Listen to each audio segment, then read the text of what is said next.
that I serve. My mom ain't here. My mama was sacrificed. You understand? Yeah. Michael Jordan. What about him? His daddy. Right now in Hollywood, a lot of people come up missing. Feels like it might be a lot of that in order to control trauma. They can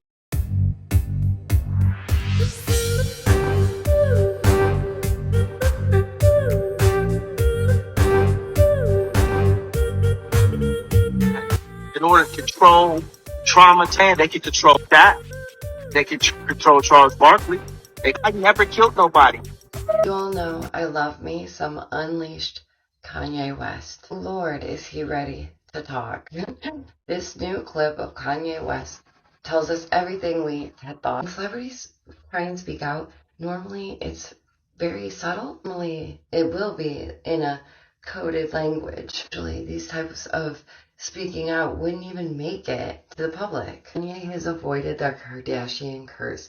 Whether we like it or not, there is something significant about Kanye that is definitely keeping him around and allowing him to speak. Whether this is a part of something bigger and Kanye is simply actually being puppeteered without his knowledge, still, I have been ready for the last decade for these celebrities and big names and whoever wants to come out to tell their story and talk about the reality of things like Hollywood and the world that we exist in. Whether others see the significance in this lifetime or not, that's on them. But the truth is, idol worship is no bueno. No bueno. Even the celebs are telling you it's the truth. For them and us. Convenient. Not so crazy anymore. I love that all the things I've been screaming for like almost a decade is just like hitting people in the cojones so hard, and it's like, boom, I told you, I've been telling you. Y'all thought I was just bonkers. Hee hee. It's just, okay. Follow if you haven't. So recently, we have all heard about the passing of 34-year-old Aaron Carter. And I'm sure some of you were thinking, Daisy, we expected more from you. I never said I didn't think the whole ordeal was sus, or wasn't sus. Whenever we lose anyone in Hollywood, to me, it is sus. The interesting part is that there was a few different things that came out when the story first started. Like the fact that he was eating was one thing I heard, and then another was that he was in the tub, and another that he was doing something else. And if it were the tub, then you guys know that there's Hollywood symbolism that ties into the tub. It is a form of being reborn, rebirth, like being washed again, but in their own way. That's why you often see diamonds and stuff. It is even more curious that Aaron recently had tweeted to Kanye West. He was saying how he wanted to have a chat mano a mano. And also there was a Backstreet Boys concert where his brother was singing. And apparently he got really emotional and was crying pretty hard. A lot of crazy things have happened between Aaron and his brother. So he claims some pretty serious allegations, especially against this brother. So much so that there was even restraining orders involved. And I do feel bad for Aaron. I actually genuinely do. Because some people are saying that it was due to inhaling things. And I genuinely wish recovery for anybody and all people. Not to mention the moon thing that's coming up, tonight. Normally we see this happen in threes, and I know that there was one other. So will we see a third? Hopefully not. I genuinely hope not. Heart breaks for Aaron because I really think that he was trying. I really think that he was attempting to be on the right path. Sobriety is a struggle.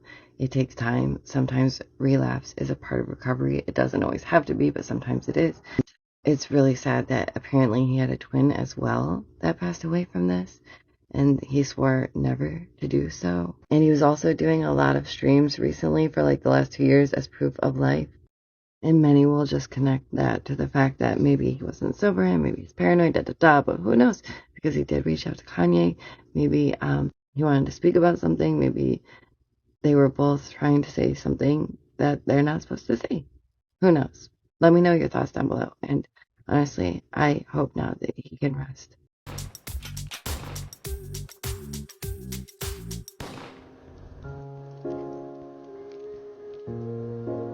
Hello. First, let me say I am so proud of you curious nerds for wanting to know more. You know what else is weird? Why is it the Navy and not the Air Force that deals with these things? Just curious. But I've heard that the Navy is actually in the air more, so curious. So in this article, they're actually trying to dispel some fears by saying, don't worry, it's just drones. And now they're trying to change it to UAP, unidentified flying phenomena. What happened to UFO? Is it because every time they hear UFO, they think alien? This part is really curious. A group of 16 researchers will spend the next 9 months studying these UAPs, also known as UFOs, as a part of a team of NASA. The research will use unclassified data to lead to this report that will be available to the public. NASA's research follows the Pentagon's announcement in July. It goes on to explain who's in the group. Let's look.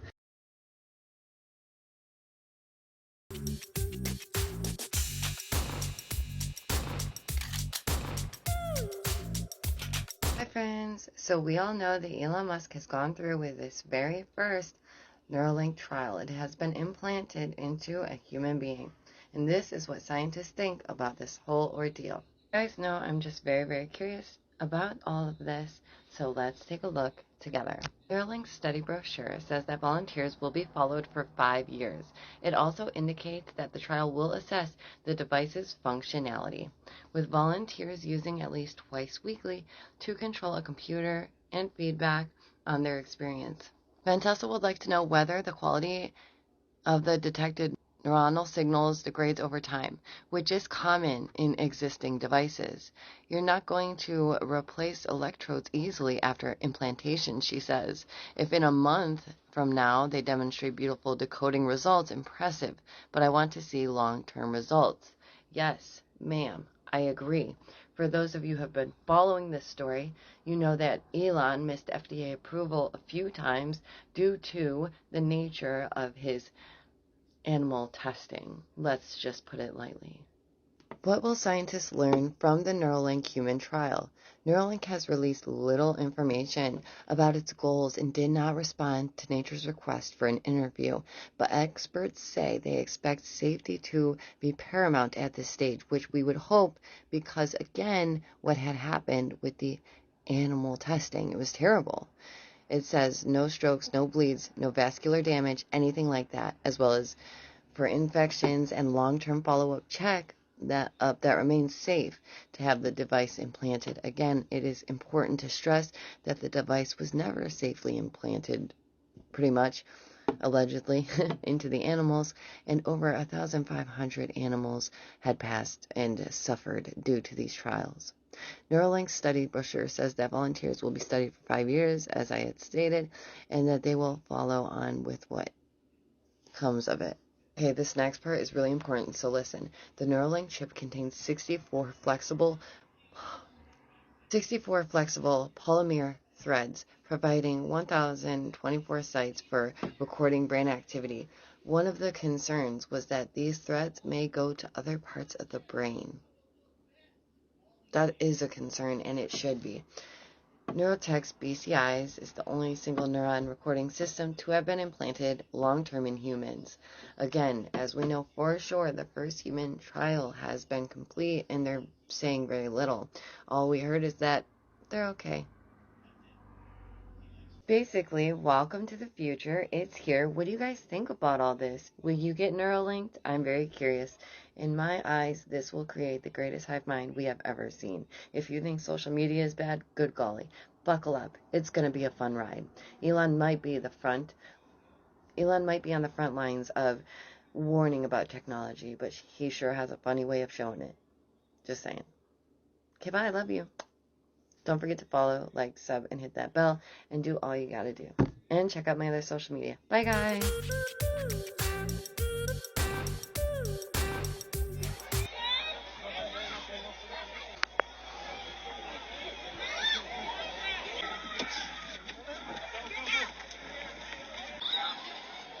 Go, get back here.